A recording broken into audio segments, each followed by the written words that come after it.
The Crimson transport ship descended through Earth's atmosphere like a falling star, its hull unmarked by the orbital defense platforms that should have torn it apart. Captain Marcus Rivera stood at his post outside the Global Summit's main chamber, watching through reinforced windows as world leaders debated humanity's response to first contact. The alien vessel had appeared 3 days ago, broadcasting a simple message. We come to negotiate Earth's integration into the galactic collective. What they hadn't mentioned was that negotiation wasn't optional. The ship landed with mechanical precision on the summit's courtyard, its surface rippling like liquid mercury before hardening into geometric patterns. Marcus felt the familiar weight of his sidearm against his hip, though he knew conventional weapons would be useless against technology that had effortlessly bypassed Earth's most advanced defenses. The chamber doors hissed open, and 7 figures emerged from the craft. They moved with fluid grace despite their towering height, each standing nearly 8 feet tall with elongated limbs and skin that shifted between silver and deep blue. Their leader wore what appeared to be ceremonial armor that hummed with contained energy, while the others carried devices that pulsed with an ominous violet light. Through the chamber's audio feed, Marcus heard President Watanabe speaking. We welcome you to Earth, but we must discuss terms that respect our sovereignty. The lead alien raised one hand, and every human in the chamber froze mid-sentence. Not paralyzed, Marcus realized with growing horror, but held in some kind of stasis field. Their eyes still moved, showing awareness and terror as the aliens began attaching crystalline devices to their temples. Integration begins with compliance, the alien leader spoke, its voice carrying an odd harmonic quality that seemed to bypass the ears and resonate directly in the skull. Your species will serve the collective. Your leaders will be educated first. Marcus pressed himself against the wall beside the chamber entrance, his military training screaming at him to act while his rational mind cataloged the impossibility of the situation. 23 world leaders, including the heads of every major nation, now stood motionless as alien technology interfaced with their minds. The aliens had made one critical error, though. They had dismissed the security personnel as irrelevant, mere ceremonial guards in a diplomatic setting. They hadn't bothered to scan the building thoroughly, hadn't noticed the lone human who spent his days in silence, observing, cataloging, remembering every detail of the summit's security protocols. Marcus had been a Marine sniper before joining the Global Security Initiative. He understood patience, precision, and the art of being overlooked. While politicians talked and diplomats negotiated, he had watched. He had memorized every entrance, every emergency system, every weakness in the summit's design that might one day need exploiting.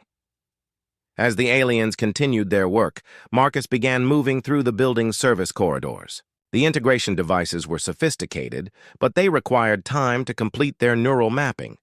He had perhaps 15 minutes before Earth's leadership became puppets of an alien collective.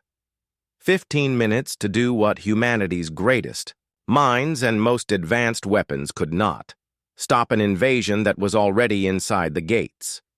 In his pocket, a small device began to vibrate, his personal emergency beacon, one of dozens he had planted throughout the facility during his year of service.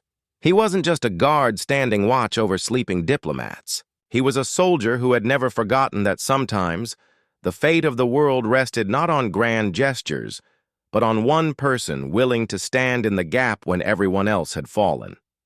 The real battle for Earth was about to begin. Marcus moved through the maintenance shafts like a ghost, his breath steady despite the adrenaline coursing through his veins. Years of urban warfare had taught him that buildings were living things with their own circulatory systems, ventilation ducts, power conduits, and forgotten passages that architects never put on public blueprints. Through his earpiece, he could hear the alien leader's voice echoing from the main chamber. Your primitive neural pathways require adjustment. The process will be complete shortly. The crystalline devices attached to the world leaders pulsed faster now, their light shifting from violet to deep crimson. Marcus had witnessed enough alien technology in the past 72 hours to understand they were dealing with something far beyond Earth's current capabilities. But he had also noticed something the invaders hadn't considered. They were overconfident.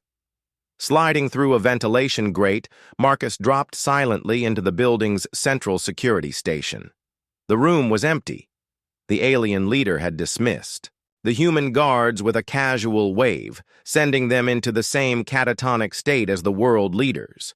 But they had ignored the automated systems, treating Earth's technology as primitively harmless.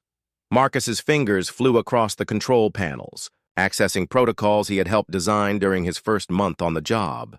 The Global Summit building wasn't just a meeting place. It was a fortress disguised as a diplomatic venue, equipped with systems designed to contain threats both human and, as it turned out, extraterrestrial. The building's internal sensors painted a clear picture on his screens. 7 aliens in the main chamber, 2 more guarding their transport ship, and 3 patrolling the perimeter. 12 total, armed with energy weapons that could level city blocks, commanding technology that made humanity's greatest achievements look like stone tools. But they were still bound by physics. Marcus accessed the building's industrial-grade electromagnetic pulse system, originally designed to disable electronic surveillance devices during sensitive negotiations. The aliens' technology was advanced, but it still relied on energy flow and electromagnetic manipulation. If he could disrupt their power sources simultaneously. Through the security cameras, he watched the lead alien remove its helmet, revealing a face that was hauntingly beautiful and completely inhuman. Its skin was translucent, showing veins that pulsed with the same energy that powered their devices. More importantly, Marcus realized, their life support systems were integrated into their armor. Remove the power. Remove their environmental protection. Earth's atmosphere wasn't toxic to them, but it wasn't optimal either. The subtle tremor in the alien leader's hands when it had removed its helmet suggested they were operating at the edge of their physical comfort zone. They needed their technology not just for weapons and mind control, but for basic survival. Marcus began typing rapidly, accessing emergency protocols buried deep in the building's systems. The summit facility had been built to withstand everything from terrorist attacks to nuclear strikes, with redundant power systems and independent life support networks. What the aliens saw as primitive human engineering was actually a labyrinth of backups and fail-safes. The first phase of his plan was already in motion. Marcus had activated the building's emergency lockdown protocols, sealing every entrance and exit with blast doors rated to contain explosions. The aliens' transport ship was now trapped in the courtyard, unable to leave without destroying half the building and their precious human cargo. Through his earpiece, he heard the first sign of confusion from the alien guard stations. Command, external communications have been severed. The primitive structure appears to be adapting. Marcus allowed himself a grim smile. The aliens had made their second critical error. They had assumed that capturing the leaders meant controlling humanity's response. They hadn't considered that sometimes the most dangerous person in the room was the one nobody noticed, the one who stood in the shadows while others made speeches and shook hands. He activated his personal communicator, broadcasting on emergency frequencies to military. Installations worldwide, code 77 Alpha. Summit is compromised. Initiate protocol endgame. This is not a drill. The real invasion was about to begin, but it wouldn't be aliens conquering Earth. It would be one human guard teaching the galaxy why his species had never learned to surrender. The electromagnetic pulse detonated through the building like a silent thunderclap, and Marcus watched through shielded monitors as the aliens' equipment flickered and died. Emergency lighting bathed the main chamber in harsh red, and for the first time since the invasion began, the crystalline devices attached to the world leaders went dark. The alien leader stumbled. its harmonious voice replaced by harsh, guttural sounds as its translation device failed. Marcus could see the creature's skin shifting from silver to a sickly pale blue, a sign of distress, he realized, as their environmental suits powered down. But the aliens adapted faster than he had anticipated. Within seconds, backup power sources engaged throughout their equipment. The devices weren't dead, merely disrupted. Marcus watched in fascination and growing alarm as the aliens' technology began rebuilding itself, organic-looking tendrils emerging from damaged components to re-establish connections. Impressive. The alien leader's voice crackled through damaged speakers, now tinged with something that might have been respect. The human demonstrated tactical awareness beyond expected parameters. However, this changes nothing. Through the security feeds, Marcus saw the world leaders beginning to stir. The EMP had bought him precious minutes, but the aliens were already compensating. He needed a new approach, something they couldn't predict or counter with superior technology. He needed to think like a human. Marcus abandoned the security station and moved deeper into the building, heading for the sub-basement levels that housed the summit's real secrets. The Global Security Initiative hadn't chosen this location randomly. The building sat atop a network of Cold War-era bunkers, tunnels that connected to emergency command centers throughout the city. More importantly, it connected to the old subway system that had been converted into a military transport network. His earpiece crackled with transmissions from around the globe. Military installations were responding to his protocol endgame signal, but conventional forces would take hours to coordinate a response. The aliens would complete their neural integration long before help arrived, unless Marcus could buy them time. The sub-basement was a maze of concrete corridors and steel doors, each one leading to systems the aliens hadn't detected. Marcus found what he was looking for in Storage Bay 7. The building's original construction materials, including several tons of raw iron ore that had been stored for future renovations. Iron was abundant on Earth, so common that humanity took it for granted. But as Marcus had noticed during his observation of the aliens, their technology relied heavily on exotic materials and energy fields. Their equipment sparked and fluctuated whenever it came into contact with basic ferrous metals, iron poisoning, not to their bodies, but to their technology. Marcus began hauling 50-pound bags of iron filings toward the building's ventilation system. The aliens might have advanced atmospheric control, but they still needed to breathe. And every breath would now carry microscopic particles of humanity's most abundant metal. Above him, through the building's audio system, he could hear the alien leader addressing the slowly recovering world leaders. Your resistance was educational. We had not expected such coordination from a guard-class individual. This Marcus Rivera has demonstrated why human integration requires more careful consideration. They knew his name. Marcus felt a chill that had nothing to do with the basement's temperature. The aliens weren't just technologically superior. They were learning, adapting their strategy based on his actions. They had underestimated humanity once, but they wouldn't make that mistake again. His personal communicator buzzed with an encrypted message from General Harrison at NORAD. Rivera, satellite feeds show alien reinforcements inbound. ETA 40 minutes. Whatever you're planning, do it fast. 40 minutes. Marcus looked at the tons of iron ore surrounding him, then at the building's industrial air circulation system. It would take at least an hour to properly distribute the iron particles throughout the facility, and that assumed the aliens didn't simply kill him the moment they detected what he was doing, but he had spent the last year learning this building's secrets, and he knew something the aliens didn't. The summit facility wasn't just built on top of old bunkers, it was built around them. The original Cold War command structure was still intact, still powered by independent systems that predated the aliens' arrival, systems that included a tactical nuclear self-destruct device.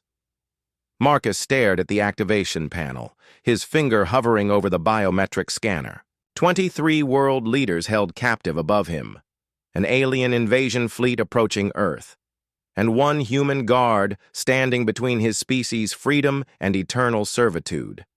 Sometimes, he realized, the greatest victory required the ultimate sacrifice. But not yet. First, he would show these invaders exactly why humanity had never learned to quit. Marcus's finger hesitated over the nuclear self-destruct panel as voices echoed through the building's communication system. The world leaders were speaking again, but their words carried an alien cadence, a harmonic quality that made his skin crawl. "People of Earth," President Watanabe's voice announced, though something fundamental had changed in its inflection, "we have reached an understanding with our new partners. Integration into the galactic collective will bring prosperity beyond imagination." The neural integration was nearly complete.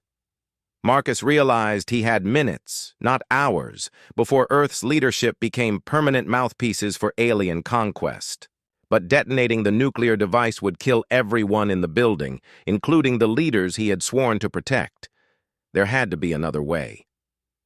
Marcus's military training kicked in, pushing aside emotion to focus on tactical assessment.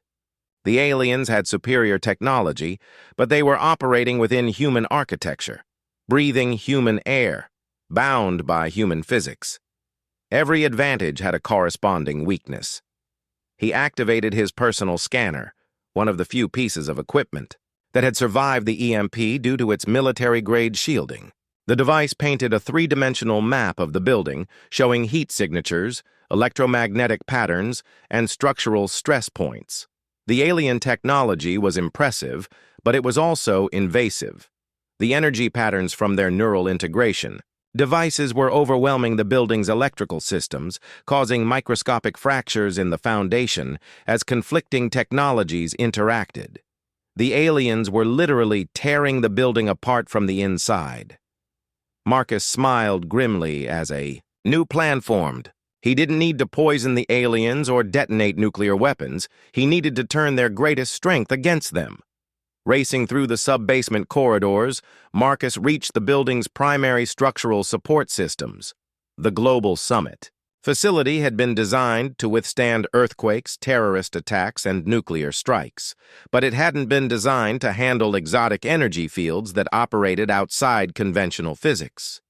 He began manually overriding the building's structural integrity systems, not to cause collapse, but to create resonance. Every building had a natural frequency, a specific vibration that could tear it apart if amplified correctly. The aliens' technology was already generating those vibrations through its incompatibility with Earth's electromagnetic field. Marcus just needed to help it along. Through his earpiece, he heard the alien leader's voice. "Human Rivera, your efforts are curious. We detect structural modifications throughout this facility. You cannot escape, and you cannot prevent the integration process." "Maybe not," Marcus spoke aloud, knowing they could hear him through the building systems. "But I can make you work for it." He activated every emergency system simultaneously. Fire, suppression, earthquake stabilizers, electromagnetic shields, and atmospheric processors. The building began to vibrate like a tuning fork as conflicting systems fought for control. On his scanner, Marcus watched the alien technology struggling to compensate. Their energy fields fluctuated wildly as they tried to maintain neural integration while preventing structural collapse. The elegant harmony of their advanced systems became a chaotic symphony of competing frequencies. The first sign of success came from the main chamber. Through security feeds, Marcus saw several world leaders stumbling as the crystalline devices attached to their heads sparked and flickered. The neural integration process required precise electromagnetic control, and Marcus was systematically destroying that precision. But the aliens were adapting again. Their technology began synchronizing with the building's natural frequency, using the structural vibrations to enhance rather than disrupt their control systems. They were learning too fast. Marcus's communicator crackled with an update from General Harrison. Rivera, alien reinforcements have accelerated their approach. ETA now 20 minutes. We're detecting massive energy signatures. They're bringing enough firepower to level half the continent. 20 minutes until overwhelming force arrived. The aliens holding the building were just the advance team, and they were already adapting to every countermeasure Marcus could devise. But they had made one final critical error. They assumed he was trying to save the building. Marcus returned to the nuclear self-destruct panel, but this time his finger moved with purpose. Not to detonate the device, but to reprogram it. The tactical nuclear device was designed for targeted destruction, but Marcus had spent months studying the building's construction.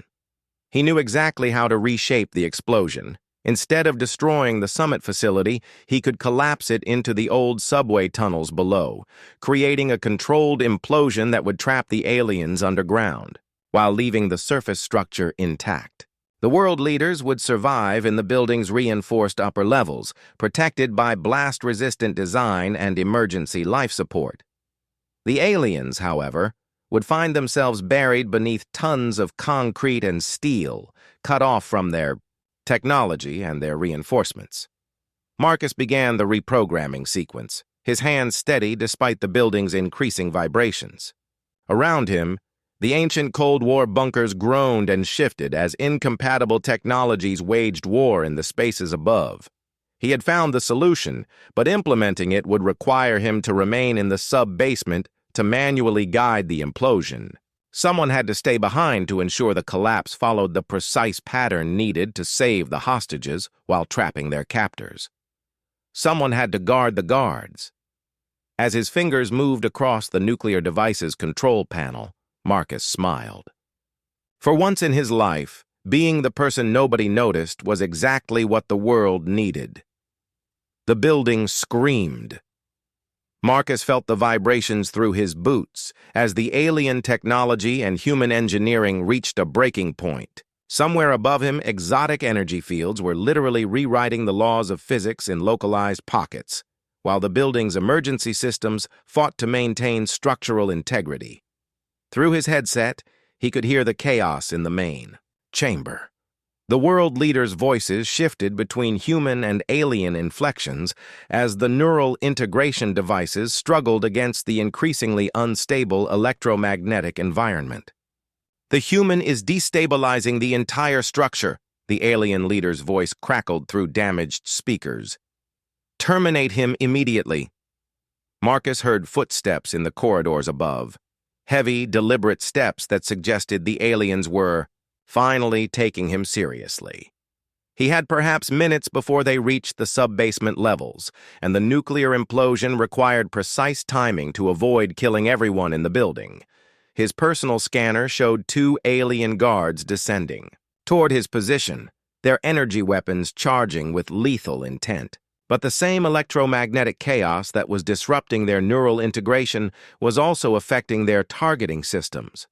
Their advanced weaponry was struggling with the same technological incompatibility that plagued the rest of their equipment. Marcus wasn't just fighting aliens anymore.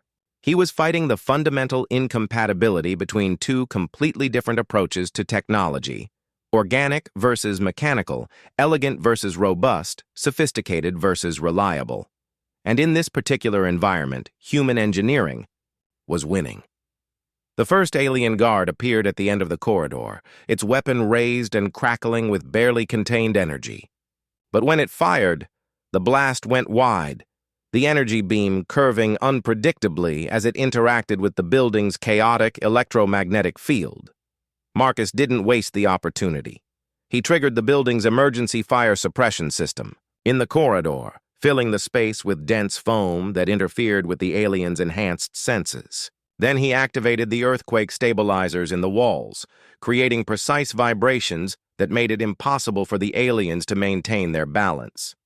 The guards advanced anyway, their movements becoming more erratic as their equipment failed. But they were still physically formidable. and Marcus was running out of corridor to retreat through. His scanner showed the nuclear implosion sequence at 60% completion. He needed more time. The second alien guard rounded the corner, and Marcus got his first close look at their faces without the translation technology. Their features were sharp and angular, with large eyes that reflected light like mirrors. But there was something else there. Confusion, perhaps even fear, as their technology failed them for the first time in what was probably millennia. They were learning what it meant to be outmatched. Marcus triggered his final trap, the complete power shutdown of the sub-basement level. Emergency lighting died, plunging the corridors into absolute darkness. The aliens' equipment provided some illumination, but it was erratic and unpredictable, casting shifting shadows that made targeting impossible. In the darkness, Marcus became what he had always been, a soldier who understood that victory didn't always go to the most advanced army, but to the one that adapted fastest to changing conditions. He moved through the maze of storage rooms and maintenance shafts like a ghost, using his intimate knowledge of the building's layout to stay ahead of the aliens. Every few minutes, he would trigger another system: fire alarms, ventilation cycling, structural reinforcement deployment, keeping the electromagnetic chaos at maximum intensity. The nuclear implosion sequence reached 80% completion. Through his headset, Marcus heard General Harrison's voice.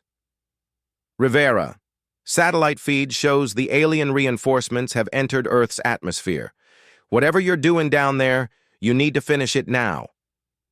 Above him, the building's structure was reaching its limits. The incompatible technologies had created stress fractures throughout the foundation, and Marcus could feel the entire facility beginning to shift.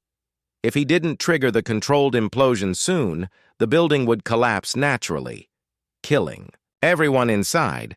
But if he triggered it too early before the sequence was complete, the explosion would be uncontrolled.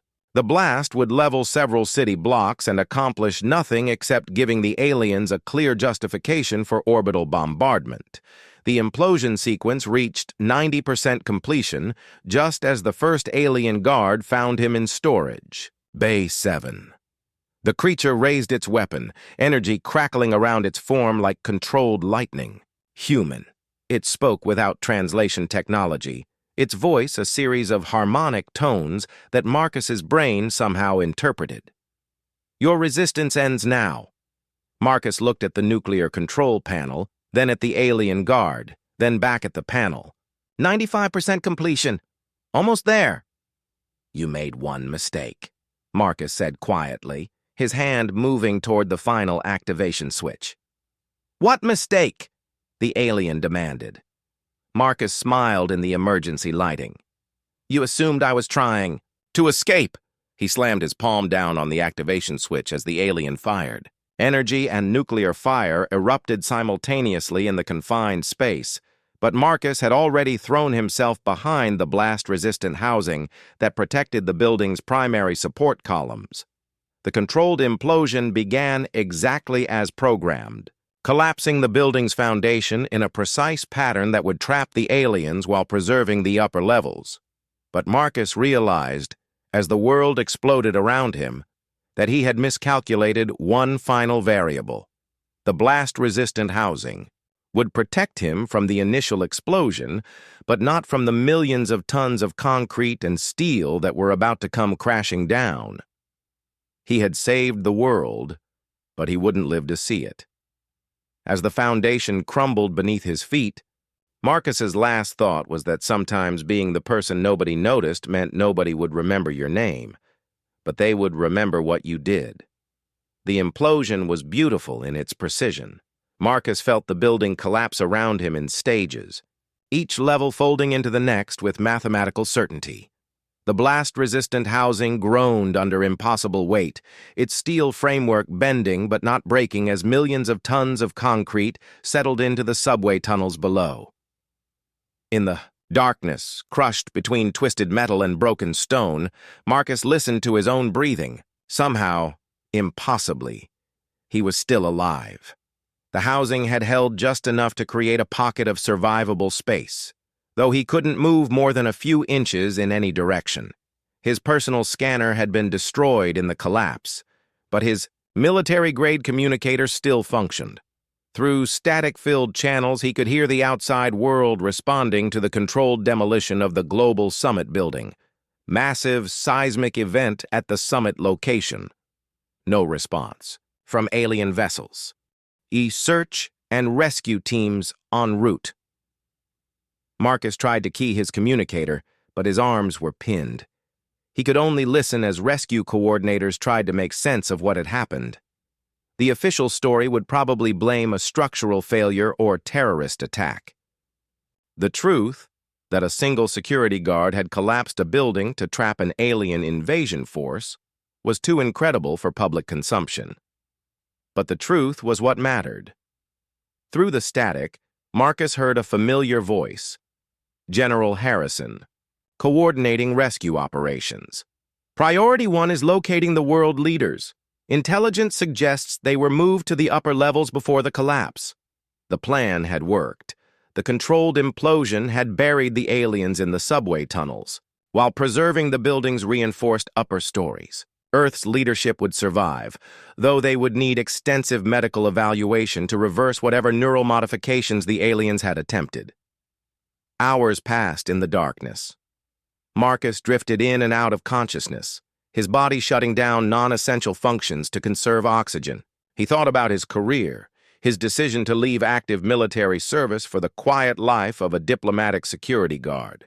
He had wanted to fade into the background, to serve without recognition or glory. Instead, he had become the most important person on Earth for exactly 7 minutes, the duration of the implosion sequence.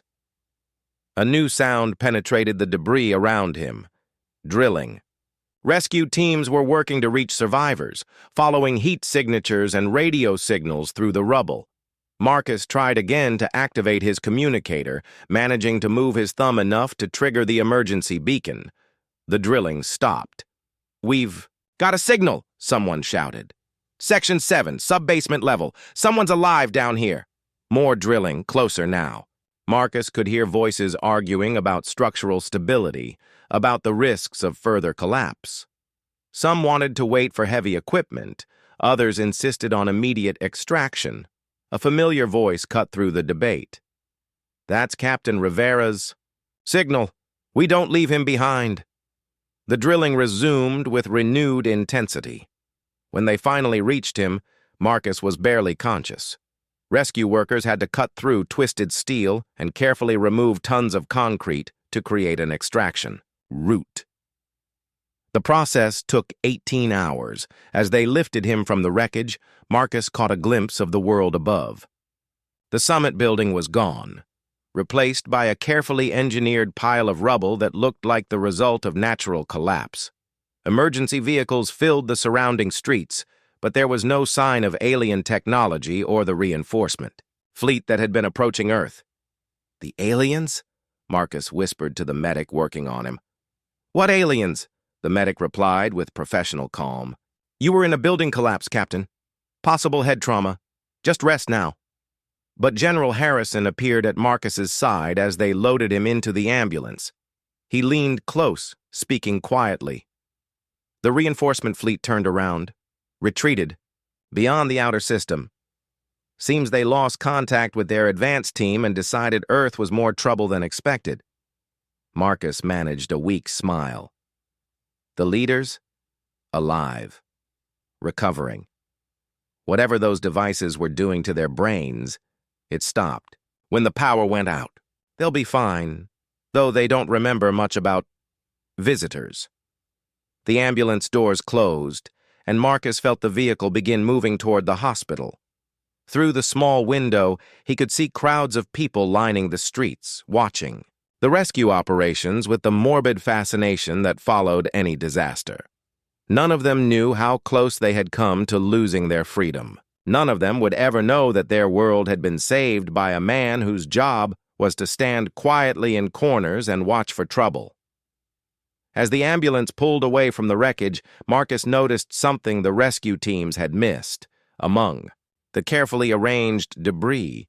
A faint blue glow pulsed rhythmically, the signs of alien technology still functioning somewhere beneath the rubble. The advance team was trapped, not destroyed, cut off from their reinforcements and buried under millions of tons of concrete, but possibly still alive. Marcus closed his eyes and let the medics work. His job was done, but he had a feeling Earth's encounter with the Galactic Collective was far from over. The aliens had learned that humanity was more dangerous than expected, but they had also learned that humans could be beaten if you planned carefully enough. Next time, they would come prepared for the human variable. Next time, there might not be a guard standing in the right place at the right time to save the world. 6 months after the summit disaster, Marcus Rivera sat in a wheelchair on the observation deck of the Cheyenne Mountain Complex, watching the sunrise paint the Colorado peaks in shades of gold and crimson. His legs would never fully recover from the building collapse, but his mind remained sharp, focused on the classified briefing documents spread across his lap. The official story had held. A catastrophic structural failure caused by seismic activity, resulting in the deaths of several diplomatic personnel and extensive injuries to world leaders. The fact that every head of state had survived was attributed to their relocation to reinforced safe rooms during the initial tremors. No mention of aliens. No discussion of neural integration devices or galactic collectives. The truth was buried, deeper than the advance team still trapped beneath the ruins of the summit building. But the truth had consequences. General Harrison approached with 2 cups of coffee and a grim expression. The monitoring station picked up another signal last night. Deep space, same frequency as the original contact. Marcus accepted the coffee gratefully. His new position as senior consultant for theoretical threats paid well and kept him close to the intelligence that mattered, but the work was more cerebral than he preferred. Sometimes he missed the simple clarity of standing guard, of knowing exactly what he was protecting and from whom. "How long until they arrive?" Marcus asked. 18 months? Maybe 2 years? And this time, they're not coming to negotiate. Harrison settled into the adjacent chair, his own injuries from the crisis evident in the careful way he moved. Satellite imagery shows a fleet of at least 40 vessels, each one larger than anything we saw during first contact. Marcus nodded, studying the threat assessment reports. Humanity had spent the last 6 months frantically preparing for this moment, reverse engineering alien technology recovered from the collapse site and developing countermeasures based on the weaknesses Marcus had identified: iron core ammunition, electromagnetic pulse weapons, resonance disruptors designed to exploit the incompatibility between alien technology and Earth's magnetic field. But most importantly, they had changed how they thought about defense. "The new protocols are in place?" Marcus asked. "Every major installation, every government facility, every critical infrastructure node? No more single points of failure, no more assuming enemies will follow conventional rules of engagement." Harrison pulled out a tablet showing global deployment maps.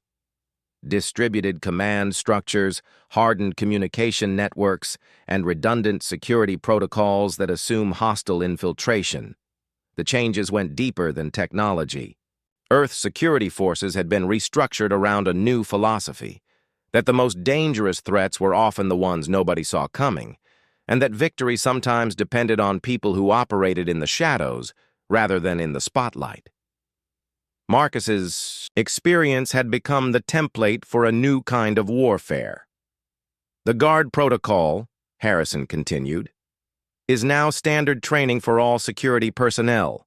Individual initiative, intimate knowledge of defensive positions, and the willingness to sacrifice personal recognition for mission success." Marcus smiled at that. After 6 months of debriefings and analysis, his actions during the crisis had been distilled into doctrine. The idea that one person, properly positioned and adequately motivated, could defeat superior technology through knowledge of terrain and willingness to accept personal cost. But doctrine was only as good as the people implementing it. "What about the advance team?" Marcus asked, glancing toward the horizon where the summit building had once stood. "Still alive, as far as we can tell. The containment protocols are holding. They're trapped, but not dead. We've learned a lot from monitoring their attempts to escape." Harrison's expression grew thoughtful. "They're not giving up. Every few weeks we detect energy spikes as they try new approaches to breaking through the containment." Marcus had insisted on maintaining the aliens' prison rather than attempting to kill them outright. They were too valuable as intelligence sources and too dangerous to martyr. Better to keep them contained and learn from their efforts to escape. Have they tried to communicate? Constantly. Appeals for mercy, offers of technological exchange, threats about the approaching fleet. Yesterday, they offered to make you a planetary governor in exchange for your cooperation. Harrison chuckled. They still think this was about personal ambition rather than species survival. That was the aliens' fundamental blind spot, Marcus realized. They understood hierarchies and power structures, but they couldn't comprehend someone acting from duty rather than ambition. The concept of self-sacrifice for abstract principles like freedom or sovereignty was apparently foreign to their culture. It would be their weakness in the coming war. A new aide approached with an encrypted message tablet. Harrison scanned the contents and handed it to Marcus. "Intelligence update. The approaching fleet has changed course." Marcus read quickly, then looked up in surprise. "They're not heading for Earth anymore. Proxima Centauri system. Apparently they've decided to establish a forward base before attempting another assault on Earth." Harrison stood, gathering the briefing materials. "Seems our little demonstration convinced them that humanity requires a more comprehensive approach." Marcus stared at the tactical display showing alien fleet movements. Humanity had gained time, but at the cost of revealing their capabilities. The next attack would be prepared for human unpredictability, human willingness to sacrifice, and human expertise in turning defensive positions into offensive weapons. But they would also be facing a species that had learned from its first contact with galactic civilization. Earth's scientists and engineers had 18 months to develop weapons and tactics based on alien technology. Humanity's military leaders had 18 months to prepare for a war unlike anything in their history, and scattered throughout Earth's defensive installations, thousands of security personnel trained in the guard protocol would be waiting quietly in the shadows, ready to stand in the gap when conventional defenses failed. As the sun crested the mountain peaks, Marcus closed the briefing folder and smiled. The aliens had made one final error in their assessment of humanity. They thought the guard at the summit had been an anomaly, a single individual whose actions could be neutralized through superior planning and overwhelming force. They didn't understand that every human was capable of becoming that guard, given the right circumstances and the proper motivation. When the alien fleet finally arrived, they would discover that Earth's greatest weapon wasn't technology or numbers or superior firepower.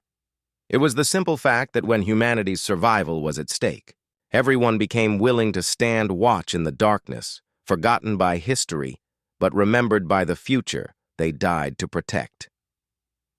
The war for Earth would be won by guards, millions of them, standing ready to sacrifice everything for people they would never meet and recognition they would never receive. Marcus Rivera had shown them how. Now it was time for the rest of humanity to stand their post.